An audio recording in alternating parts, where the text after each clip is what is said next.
Ever heard of a ghost story where the ghosts aren't spirits, but numbers? Imagine a cemetery, but instead of names carved in stone, you only find cold, hard digits.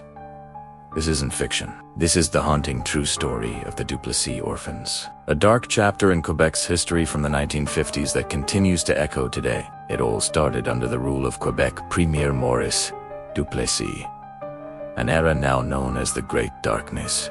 It was a time when the Catholic Church held immense power over social services, including orphanages and hospitals. Back then, the federal government provided more funding for psychiatric patients than for orphans. Seeing a financial opportunity, the Quebec government, in collusion with the church and some medical professionals, made a chilling decision.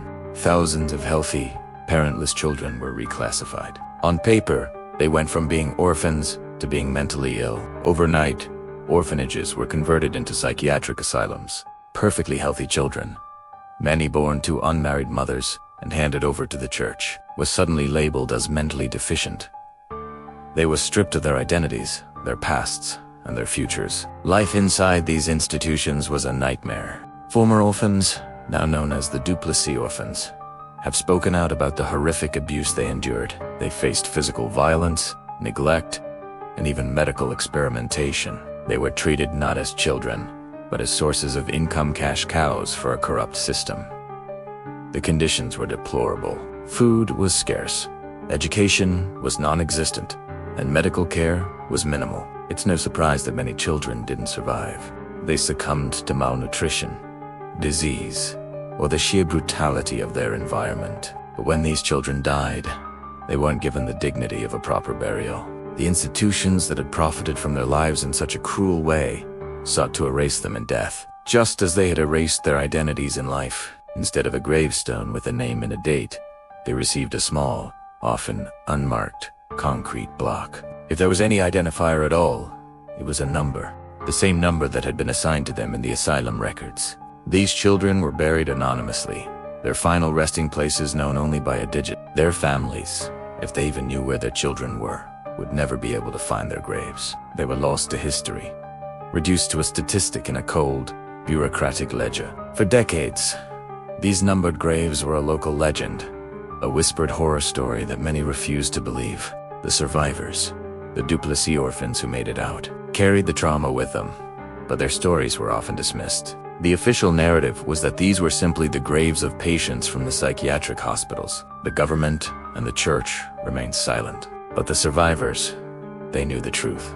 They knew their friends, their fellow orphans, were lying in those fields, their names forgotten. They formed a committee, the Duplessis Orphans Committee, to fight for recognition, for an apology, and for justice. They wanted the world to know what had happened to them and to their friends who never made it out. One of their key missions was to prove that these numbered graves belonged to children. They needed to uncover the physical evidence that lay hidden beneath the soil. This fight for truth led them to a field in Montreal's East End, the former site of the Hôpital Saint-Jean-d'Arc, one of the institutions at the center of the scandal. This is where the story takes a technological turn. In 2019, after years of lobbying and fighting, researchers were finally given permission to investigate the cemetery. They brought in a tool that could see what the human eye could not: ground-penetrating radar. This technology sends electromagnetic pulses into the ground and reads the echoes that bounce back, creating a map of what lies beneath the surface. As the researchers scanned the field, a grim picture began to form on their screens. They found what they were looking for, but the reality was more shocking than they could have imagined. The radar revealed rows and rows of anomalies in the soil. These weren't the standard-sized graves of adults. They were small, disturbingly small. They were the size of coffins meant for infants and young children, some described as being no larger than a shoebox. The radar detected shapes that were consistent with ankle-sized casquettes, confirming the survivors' worst fears. But the most bizarre and damning detail was yet to come. As the team continued their scan, they noticed a pattern. The rows of tiny graves weren't randomly placed. They were perfectly aligned, following the exact path of an old, underground sewer line. Why would graves be deliberately placed over a sewer line? The conclusion is as practical as it is horrifying. Digging graves in winter, in the frozen Canadian ground, is incredibly difficult, but the ground above a sewer line stays softer, warmer, making it easier to dig. The institutions had taken a shortcut. They had used the sewer line as a guide for mass burials, a conveyor belt of tragedy. It was a final, callous act of convenience, prioritizing ease of burial over any sense of dignity for the deceased children. The ground-penetrating radar didn't just find graves. It uncovered a system of abuse, dehumanization, and cover-up. It provided the concrete, scientific proof that the survivors had been fighting for decades to be heard. These weren't just the graves of adult psychiatric patients. They were the graves of children.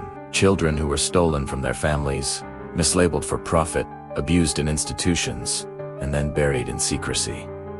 This discovery sent shockwaves through Quebec and beyond. It forced a society to confront a past it had tried to bury.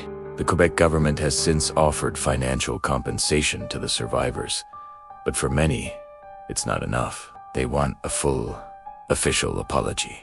They want the church to open its archives and reveal the full extent of its involvement, and they want the sites to be excavated, to identify the children buried there and finally give them the names they were denied in death. The story of the Duplessis Orphans is a stark reminder of what can happen when vulnerable children are seen as commodities, when institutional power goes unchecked, and when society looks the other way. It's a testament to the resilience of the human spirit, to the survivors who never gave up their fight for truth. And it's a warning. The numbers in that field are not just statistics. Each one represents a life, a child with a name, a story, and a future that was stolen. Thanks to technology and the unwavering persistence of the survivors, we are finally beginning to piece together their stories and ensure they are never forgotten. Thank you for watching. If you found this story important, please like this video and subscribe to our channel for more deep dives into history's hidden chapters. Your support helps us continue to bring these crucial stories to light.